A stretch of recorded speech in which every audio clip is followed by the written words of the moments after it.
thanks all for coming. I'm Nava, if you don't know me. I currently serve as the head of brand at Ambercycle.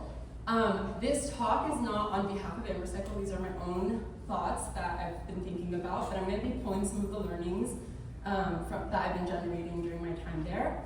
For anyone that doesn't know, Ambercycle is basically a Los Angeles-based material science company, and we've developed a new chemistry that takes old clothing, breaks it down to its base molecules, and makes new clothing out of old clothing. And the whole premise behind this is thinking about how to eliminate waste in fashion. How do we stop extracting materials from the earth? How do we stop sending materials to landfill? And really kind of use it continuously. Use the materials that we already have above ground continuously. And I'll talk a little bit about my work at Ambercycle throughout the presentation, but we have a few topics that we're going to cover, not all about Ambercycle. We're going to go through. But before I even get started on that, my love for fashion really started well before I started working at Ambercycle, well before I even knew what sustainability meant. What do you guys think of when you think of the word fashion? Yes. Clothes. Yes. Anything else? Self-expression. Self-expression. Cool. Cool. Yeah. Fitting in. Fitting in. Yeah. So for me, it's always been about more than just clothing. Similar to what was said before, I've been drawn to fashion ever since I was a child. The shapes, the colors, the silhouettes of different garments because of the feeling and emotion that they evoke. I feel like the way that you're able to express yourself is a form of self-expression that I remember falling in love with well before I had the words of expressing myself through particular words. The very first garment that I remember loving was called my Cinderella dress. I was 5 years old, and I remember falling in love with it not because of the label or the trend, but the way that it made me feel. I have very, very vivid memories of running across the playground where the fabric would shimmer in the sun, and it was just a very magical dress. And that feeling really never went away from me. It was a way that clothing helped me express something deeply personal without needing words. And I think it was also always part of my DNA. My grandfather, my grandma's husband, who has passed away a few years ago, was a cotton farmer in Iran. And the textiles have always been a part of my family's history. I had many family members that worked in the textile mills in Iran. But as I grew older and began to develop my sense of spiritual purpose, and centering my life around service and the capacities I was learning from the institute process, I started to think about this tension that was arising in me. How could something so personal to me, something so tied to beauty and expression, coexist with a life devoted to something greater than self? Was my love for fashion actually just materialism in disguise? I didn't know the answer, but I was extremely stubborn and very uninterested in going to school for something that I wasn't passionate about. So instead of turning away from fashion, I decided to ask harder questions. The tension between beauty and belief led me to somewhere very unexpected. Through high school, college, the study of the institute process, it led me to think about systems, it led me to think about truth, and then back to the faith. And I started to ask questions that I hadn't really asked before. Some of them were the ones stated here. We all have clothing. We are all, whether you're into fashion or not, today everybody is participating in the fashion industry. No one here is not wearing clothes, I hope. But beyond, just think about the clothing you're wearing right now. How are our clothes made? Who made it? What material is it made of? Where was it made? And then beyond where it came from, where is it going to go when you donate it? How long is it going to be in circulation? Who's going to take your garment when there's holes and rips in it and stains that can't be repaired? These are the questions that I started to ask, and it opened a world of realization. Let me ask really quick. What do you guys do with your clothes when you're done wearing them? Donate them, yeah. Sometimes you can sell them, give it to a friend. That was my answer, and is still my answer to this day. But this is also another thing that I learned. Only 10 to 15% of the clothing that we donate ever gets resold in local stores. Most of the clothing that we give to these donation centers in abundance, around 80% of it, is bundled up and is shipped overseas to places that we don't see every day. And there's some solutions that we might be thinking of, like recycling, kind of like the ones that we're thinking about, AmberCycle, and my friend Iris is here too and is also thinking about this a lot in the industry, so you should ask her all your hard questions. But the truth is that recycling, especially in fashion today, is incredibly difficult. Most of our clothing is made from a mixture of different things, cotton, spandex, nylon, etc. And they're spun together, making it nearly impossible to recycle at its end of life. So today, about 1% of our clothing actually gets turned back into new clothing, which is really, really small. Most of it is downcycled into rags, insulation, etc. And recycling in its current form was not designed to handle the complexity of fashion that we are creating. It's addressing the symptoms, not the root causes. And that's why our clothing today is showing up in the environment in extremely damaging ways. Some of you may have seen this type of picture before, but this is some pictures taken of the Atacama Desert in Chile. Hi. And the Atacama Desert in Chile, which now houses the largest visible textile waste dump in the world. It's so massive that this picture on the left-hand side was actually taken by a satellite in space, where we are seeing a textile-only dump from space, which is kind of wild to think about. The second was in my personal journey of learning about the impact of clothing. I think this was probably one of the most impactful places that I learned about, which is Catamanto. It is one of the largest secondhand clothing sites in Ghana. When I first learned about Catamanto, I was shocked not just about the amount of clothes that are going there, but also the human impact. In Catamanto, clothing arrives in huge bales. Boatloads are dropped off every single day. Oftentimes it's unsorted, it's moldy, it's damaged, it's completely unsellable. And local vendors, many of whom are women, and women that are, I should say, also supporting their entire families, are forced to purchase these bales without knowing what's inside of them. It's called a gamble economy. They can open a bale, and there might be nothing but damaged clothing, and they've lost their entire investment. If it's sellable, maybe 1 or 2 pieces inside, they might be able to make enough to survive the week. And it's not really just about an economic burden, it's also a public health crisis. The local infrastructure was never designed to process this volume of waste that we are sending them. The markets can't hold it, the roads literally cannot carry it, the systems cannot absorb it, so what happens to it? They have to burn it. They burn clothing. Garments that cannot be sold are often incinerated in open air, releasing toxic fumes into the same communities forced to shoulder our burden. What doesn't pile up in alleyways goes into, it floods neighborhoods, goes into the water systems. This is actually a picture of a beach close by where waves are bringing in knotted and bundled up clothing. They call it like octopus tentacles because it just wraps up and it gets all bundled up and ends up on their shores. This isn't just, it's not just, and it's also not circular. This is actually extraction disguised as donation. This is the truth about fashion's waste economy. Those who consume the most, often, us living in the US or Europe on the Western side, are often furthest away from the consequences of our own consumption. And we have entire economies and livelihoods built around managing our waste. If we truly believed in the oneness of humanity, would we design a system that allows one part of the world to suffer so that the rest can consume without limit? What I began to realize is that fashion is not just about clothes, it's not just about garments, it's about these systems, and it's about people. And when systems disconnect us from one another, they disconnect us from truth. As I kept learning, something else started to shift, something a little more personal. I began to realize how little I was thinking about the process of buying a garment. A shirt is just a shirt, it's cute, I buy it, I wear it to an event, and then it's gone. I rarely consider the story of how it came to be. But this is the beauty of what a garment can be. It's not just a piece of clothing, it's an entire story, it's a journey. Maybe it's months of labor on a cotton field by a farmer. Then it goes to a small family-run mill where it's spun into yarn. Then it's dyed, woven, cut, sewn, passing through dozens of hands across continents.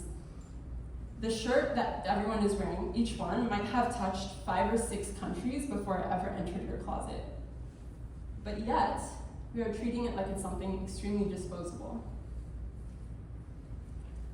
Once I saw this, I couldn't really unsee it. The thread that connected me to all these people that I had never really met before, places I had never been, sometimes I had never even heard of. And I started to understand that clothing is not just about material. It's a relationship, it's something that carries impact, and more importantly, it's something that then carries responsibility. So this is where the teachings of the Baha'i faith came back into focus for me. Because they don't just call on personal growth, personal reflection day to day. They give us tools to actually build new systems in the world that are rooted in truth, justice, and oneness. Sasha, can you read this quote?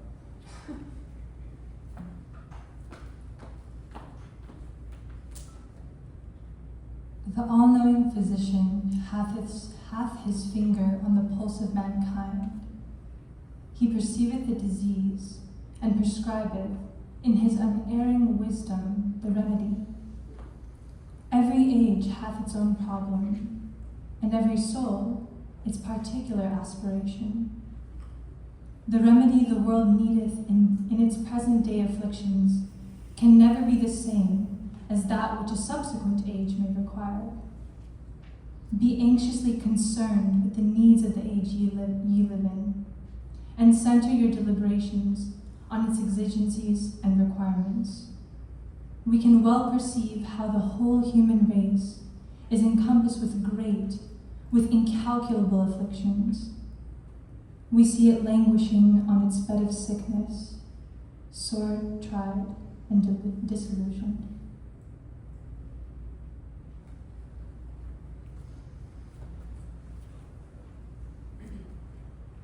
So this, the age that we live in, this became the system that I started to think about, and an unexpected doorway for me to start thinking about how to bring about this new mission through my work.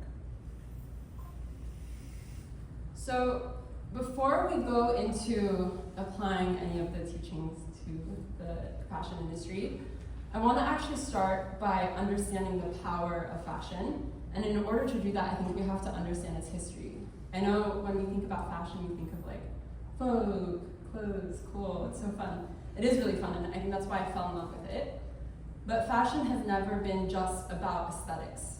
It has always been a powerful engine of economic development, built historically on the backs of exploited people and the earth itself. One of the closest examples to us is here in the US, with the cotton economy.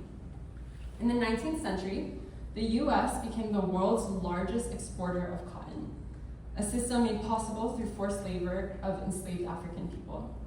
By 1860, cotton was the country's most valuable export, and the US supplied 75% of the world's cotton. This economic power was what fueled westward expansion in the US, the displacement of indigenous peoples and decades of brutal enslavement, all in service of textiles, therefore economic growth. Sven Becker, who's a well-known historian, wrote, "The expansion of cotton slavery created the most powerful sector of the US economy." And this wasn't just limited to the US. Globally, the transatlantic slave trade was also fueled in large part by textile production. Colonial powers imposed brutal systems in places like India to extract raw materials and cheap labor to feed the European textile mills. And I'll say when formal slavery in the US ended, we didn't dismantle these systems, we just globalized them. Today, the fashion industry still depends on vast networks of unpaid labor, child exploitation, and environmental destruction in order to keep prices low and trends moving fast. Whether it's garment workers in unsafe factories or communities whose rivers run blue from toxic dyes, these same structures persist but under new names. In 2013, the Rana Plaza collapse, which killed over 1,100 garment workers in Bangladesh, is a stark reminder of how dangerous and exploitative this system can be. And yet, over a decade after this tragic incident happened, the foundations remain largely unchanged. And these foundations are reinforced by powerful forces in society. Consumerism, which teaches us to desire more and value less. apathy, which normalizes disconnection from the systems that we participate in. And when these forces go unchecked, they create perfect conditions for exploitation to flourish, quietly but in plain sight. Another example is the Aral Sea disaster in Central Asia. In 1960s, the Soviet Union diverted rivers that fed the sea to grow cotton in the arid plains of Uzbekistan. Economically, this worked very, very well. Uzbekistan became the top global producer in the world, but environmentally, it was catastrophic. The sea was once the 4th largest inland lake in the world, has almost completely dried up. The exposed seabed now releases toxic dust into the air, triggering chronic illness and collapsing nearby industries. And as cotton production became harder to sustain due to over-farming, water scarcity, and land degradation, the fashion industry has not slowed down a little bit. Instead, it has found new ways to keep producing at scale. And this is when synthetic fibers entered the picture, like polyester and nylon. These materials allowed us to bypass nature's constraints altogether. We no longer have to wait for rain for soil replenishment or for cotton to grow. We could just make new clothes out of fossil fuels, cheaply, abundantly, and endlessly. Today, polyester is the #1 material in fashion. It makes up 64% of all the clothes that we create every single year. And for anyone who may not know, polyester is plastic. It's the same material that we make water bottles out of, which comes from crude oils, except now it's woven into our shirts, our pants, almost everything that we are wearing every day. We are literally wearing fossil fuels on our bodies every single day. And because it's plastic, most of it will never break down. It sheds microfibers into the water, into the air, our bodies, all so that we can keep consuming without interruption. And this pattern of domination over the earth, of valuing profit over people and planet, points to a deeper spiritual contradiction. Because if we zoom out, it's a crisis where we are actually just forgetting who we are and what our purpose is. As Baha'is, there is an obligatory prayer that we read every day. This is an excerpt, this is the short obligatory prayer. It says, "I bear witness, O my God, that thou hast created me to know thee and to worship thee. I testify at this moment to my powerlessness and to thy might, to my poverty and to thy wealth." Baha'u'llah also wrote, "Nature in its essence is the embodiment of my name, the maker, the creator." This is actually pretty revolutionary because this reminds us that we are not owners. We own nothing. We are just stewards. The material world is not and has never been ours to exploit. Every single molecule, every single atom belongs to God. And we have to return it to Him. We don't take anything with us when we die. Kind of makes you think about how you take care of something before you give it back. You always want to take really good care of it when it belongs to someone else, but imagine giving it back to God. The resources we manipulate, whether it's cotton, water, soil, oil, they don't belong to us. But today we act like they do. We act like owners. We deplete, we discard, we destroy, often without accountability, often without reverence. A failure to recognize the sacredness of creation and our place within it. Fashion is not just about clothes. It shapes economies, cultures, and global relationships of powers. And I think it's really important that we understand how powerful it is from a historical perspective, or else we risk the harm of replicating all the damage we have done in new ways. Okay. So this is my favorite section. So going back to my personal kind of pathway into the fashion industry, you can imagine a high schooler, a middle schooler who really wants to work in the fashion industry and so excited about it. But the deeper I looked into it, the fashion industry became very difficult to think about as a career because of all the contradictions that existed within it. Here is a space built to inspire creativity, self-expression, and yet it's entangled in systems of exploitation, of environmental destruction and disconnection. It raised a spiritual question for me. How could something associated with beauty cause so much harm in the world? And more personally, how can I reconcile my love for fashion with my desire to serve the world? For a long time, I honestly didn't think I could. I felt very divided. These were two dichotomies that existed in my life. One was a material pathway and the other was spiritual. But in reality, the seeds of that reconciliation had been planted much earlier in my life, even though I didn't know it at the time.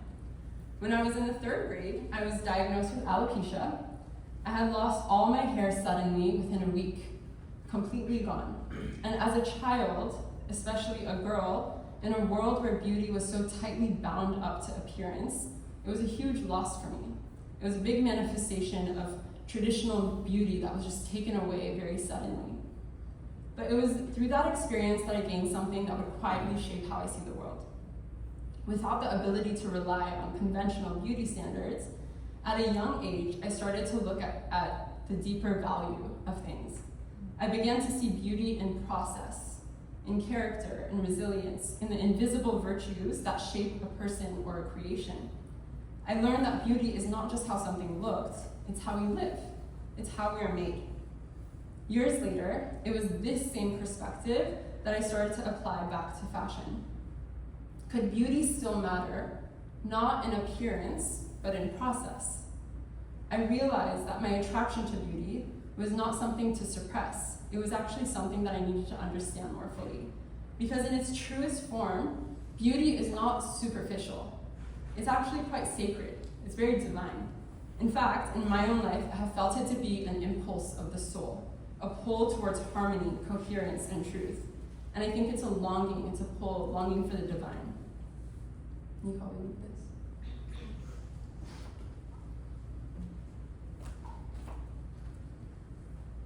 Baha'u'llah writes, "Look thou upon the beauty of God's loved ones with his eye.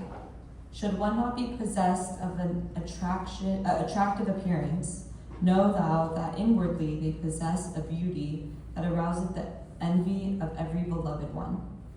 Physical beauty is loved by self and passion, while spiritual beauty is loved by God."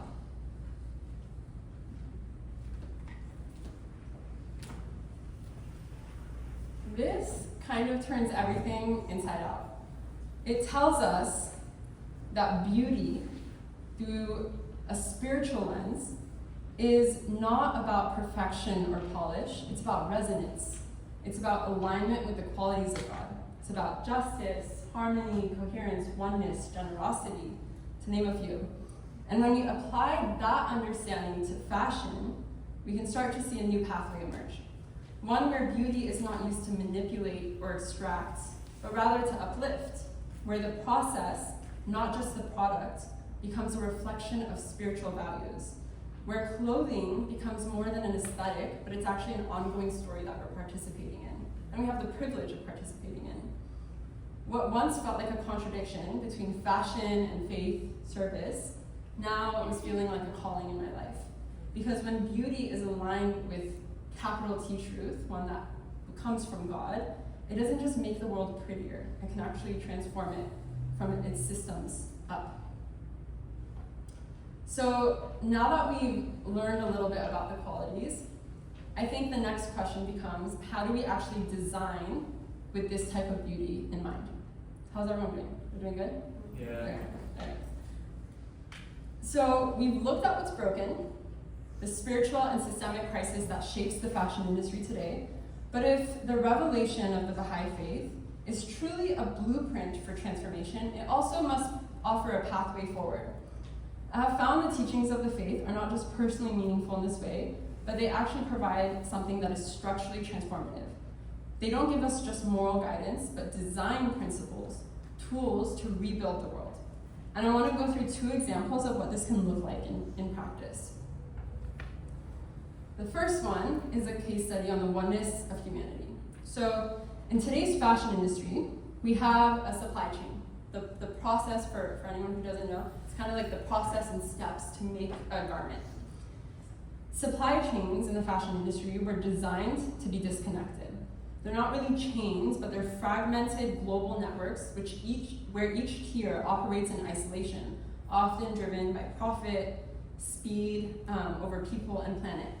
So let's quickly walk through what it takes to make a single t-shirt. So everyone is wearing a piece of clothes. Just imagine that garment and where it came from.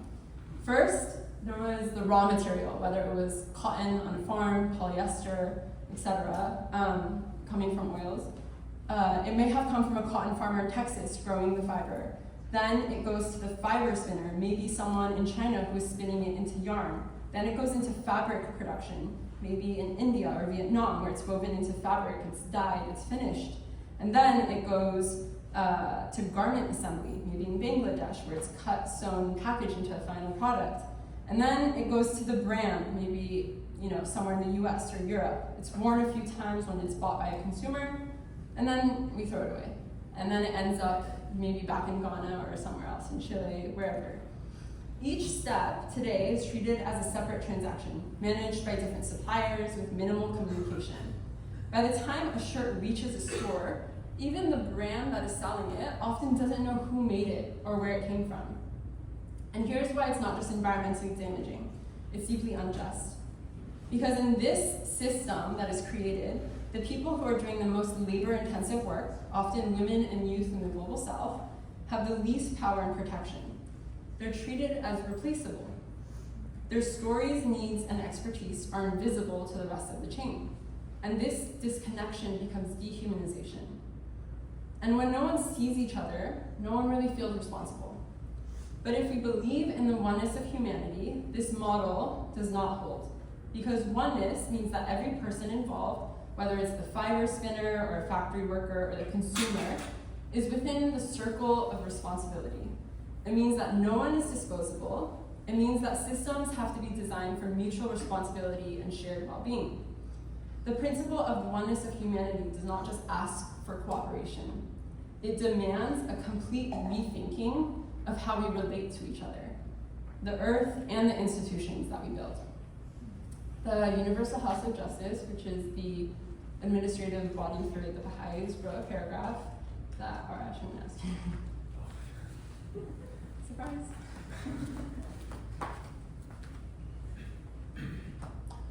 For the principle of the oneness of humankind, as proclaimed by Baha'u'llah, asks not merely for cooperation among people and nations.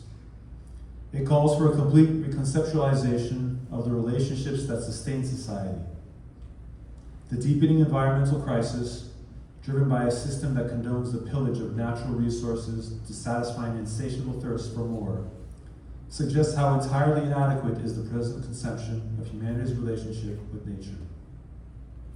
The deterioration of the home environment, with the accompanying rise in systematic exploitation of women and children worldwide, makes clear how pervasive are the misbegotten notions that define relations within the family unit.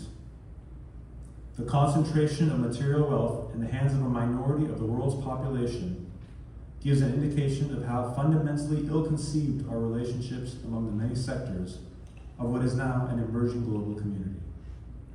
The principle of the oneness of humankind implies, then, an organic change in the very structure of society.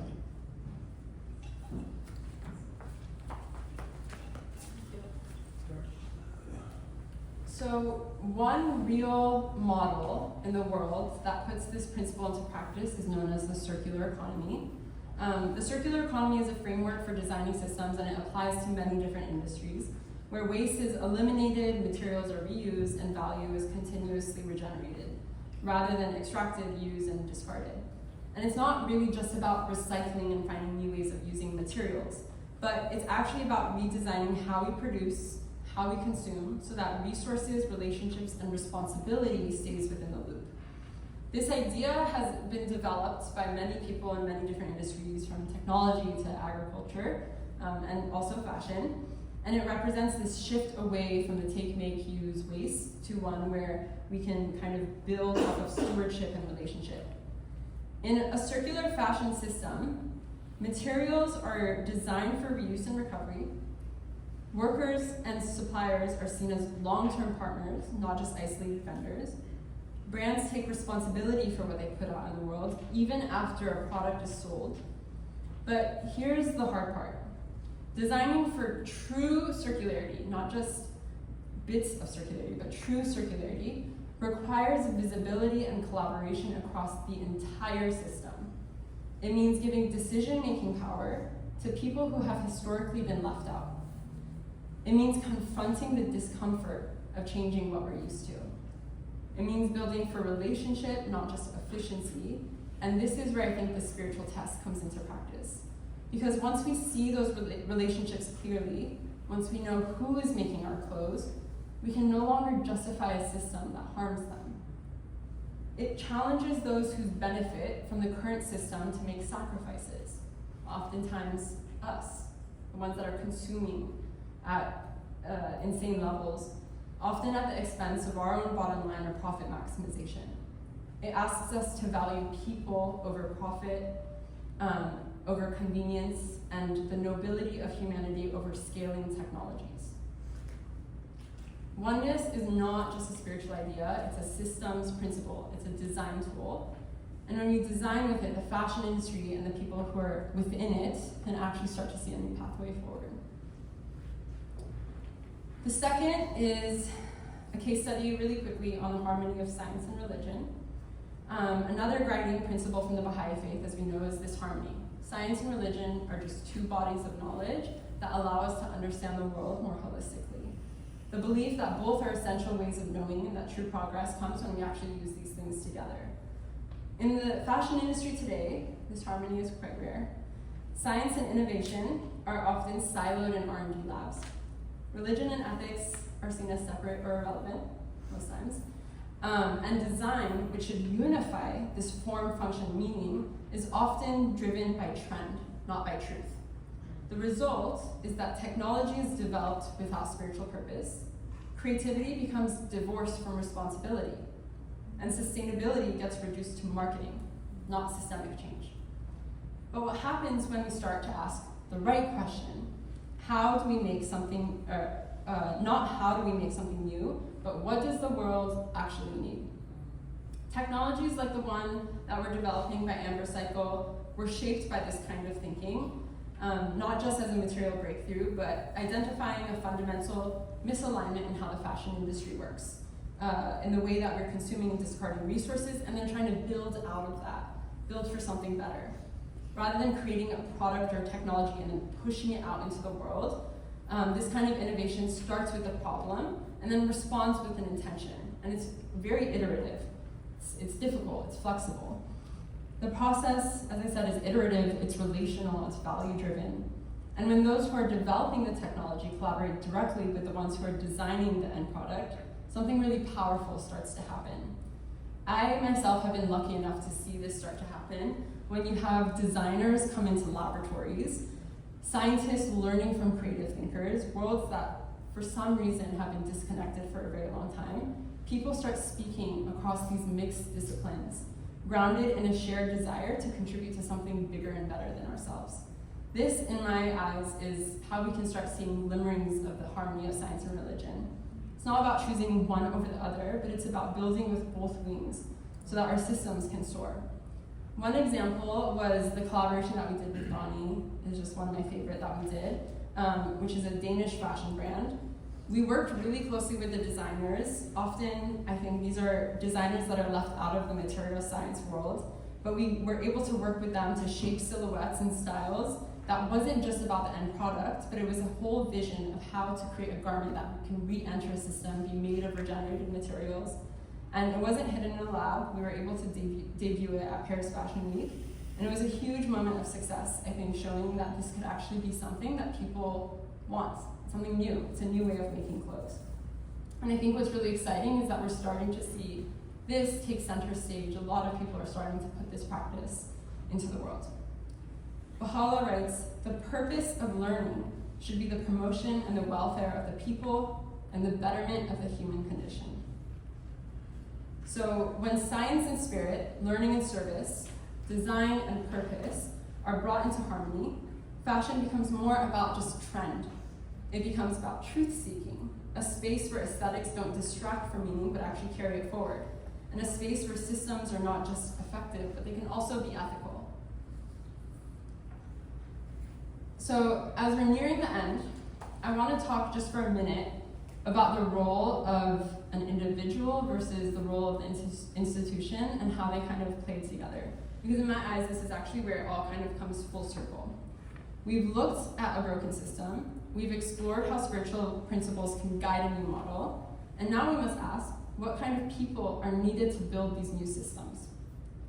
The question has stayed with me because if there's one thing that I've learned across working both grassroots spaces in service and high-level systems change, it's this. We cannot build spiritually grounded systems without spiritually grounded people. It's not going to happen. And it sounds obvious, but I don't think we actually talk about it enough. We often talk about the need for innovation and collaboration and better data, all of which are incredibly important. But rarely do we have discourse around the need of a transformed heart. It sounds simple, but this is actually the most radical thing in the world. How do you transform a heart? What carries a system forward is not just good design, it's desire. And this is something that I've been thinking about a lot recently, the word desire and its power. I was on pilgrimage in February, and I was reading this tablet. It's called the Tablet of Ahmad in the Bahá'í Faith. And I've probably read this prayer like 1,000 times in my life.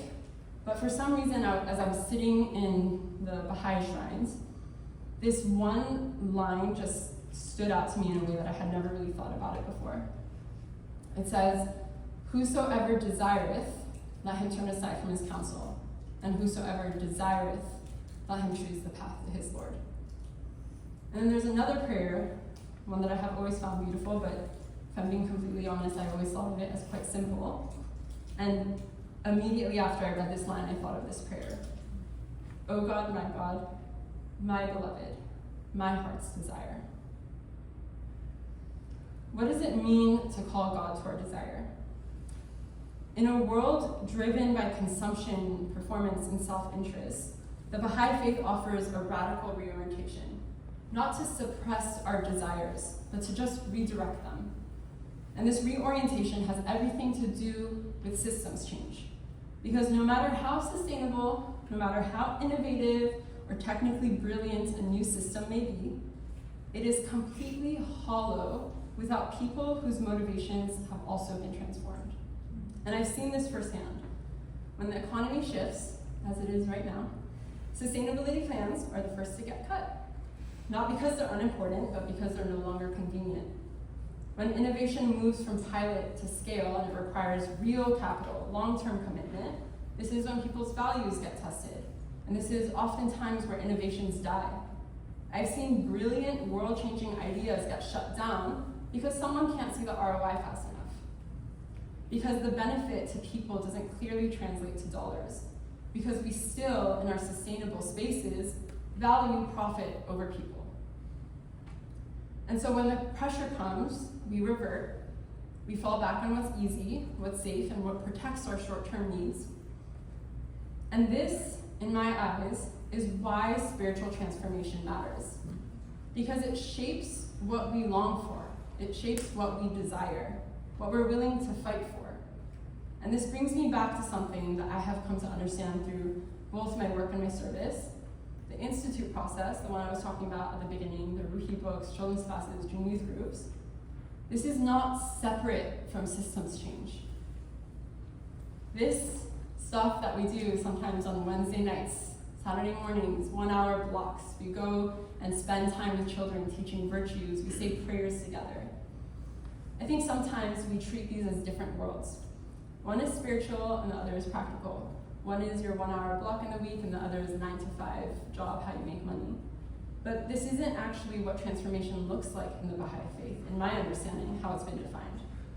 Because the institute process, this is where our desire is refined. This is where our will is tested, where we begin to not just long for personal growth, but the growth of others. We begin to practice building communities shaped by justice, care, and love. When we do Ruhi Book 1, we see prayer not as a ritual, but a relationship with God. When we teach children's classes and junior youth groups, we cultivate the habit of service consistently across generations.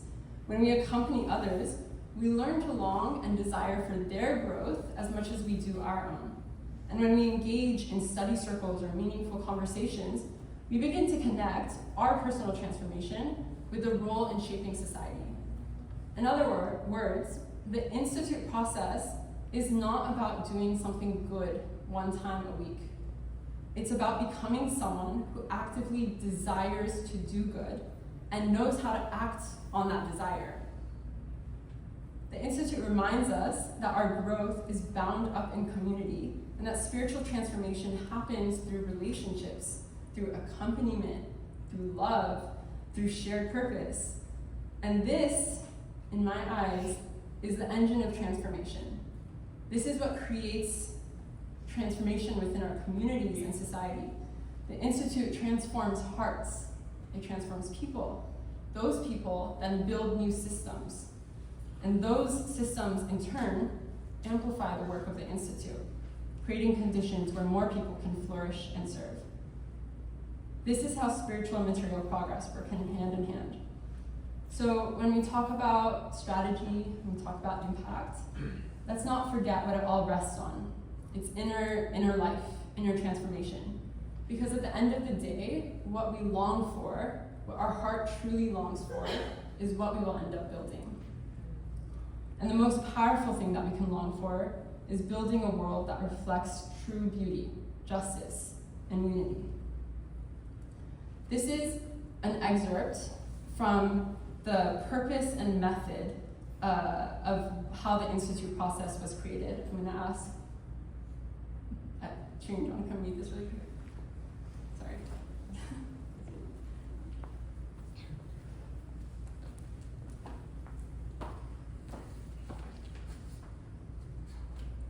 The Ruhi Institute tries to understand the process of transformation of human society in terms of a far more complex set of interactions between two parallel developments: the transformation of the individual and the deliberate creation of the structures of a new society. It sees the necessity of change in all structures: mental, cultural, scientific, and technological, educational, economic, and social, including a complete change in the very concepts of political leadership and power. These individuals then, by no means perfected, try to walk the path of social transformation, a path which, nevertheless, is not one of individual salvation, but one which implies a constant effort to create and strengthen the institutions of a new social order. This continuous interaction between the parallel processes of the spiritualization of the individual and the establishment of the new social structures describes the only dependable path of social change.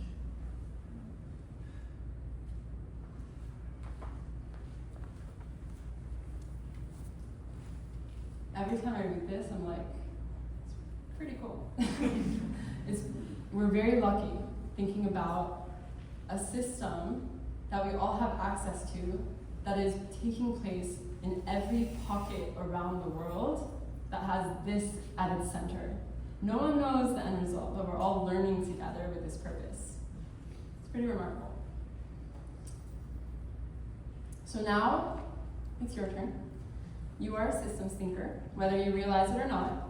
Every day you are making decisions that shape the world around you, whether it's what you buy, how you work, what you build, what you prioritize. But the question is, are those decisions conscious? Are they aligned with the spiritual principles that we've been given? How are you taking these teachings and spiritual principles and weaving them into the systems that you touch? How can we leave not inspired but invigorated to participate in this type of process, whether it's the Institute process or something similar, not as something separate from our professional lives, but as an engine that connects your inner aspirations with the blueprint of the faith that the Baha'u'llah has revealed for the new world. Because that's what the Institute is. It's a space where spiritual clarity meets the capacity to act. It's pretty simple, but it's pretty difficult. And we need both. In the Bahá'í writings, it says, all humanity is disturbed, suffering, and confused. We cannot expect to not be disturbed and not to suffer, but we don't have to be confused. On the contrary, confidence and assurance, hope and optimism are our prerogative. The successful carrying out the various plans is the greatest sign we can give our faith and inner assurance, and the best way we can help our fellow men out of their confusions and difficulties. There's also this hidden word that I'm just going to read really quick that it's pretty amazing.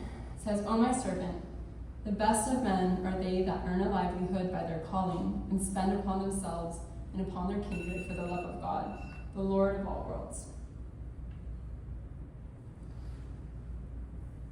Baha'u'llah's revelation is meant to touch every single facet of our lives, every culture, every corner of human life. Whether it's your career, your craft, or just a curiosity that you have, they're not distractions from the ability to serve. They might be actually the pathway in which you can make your service possible. So listen to your calling, reckon with the tensions, and delve deeper, because this is where we will start to see the glimmerings of this new world order shine. It is actually our duty to take our talents, our passions, our diversities, and offer them back into service. To look out at the world and ask, where can I release the society-building powers of the faith? Where can I plant the seeds of justice, of unity, of beauty, of hope? Because the world today, I think as we all see, is in desperate need, and this is our moment to build. It's also our moment to be hopeful. So the next time your cousin, your younger sibling, someone in your children's class says, "I want to go into fashion," or "I want to be a filmmaker," or something else that feels quite unconventional, let them. Actually encourage them to do that, because that might be the exact vehicle in which they transform the world.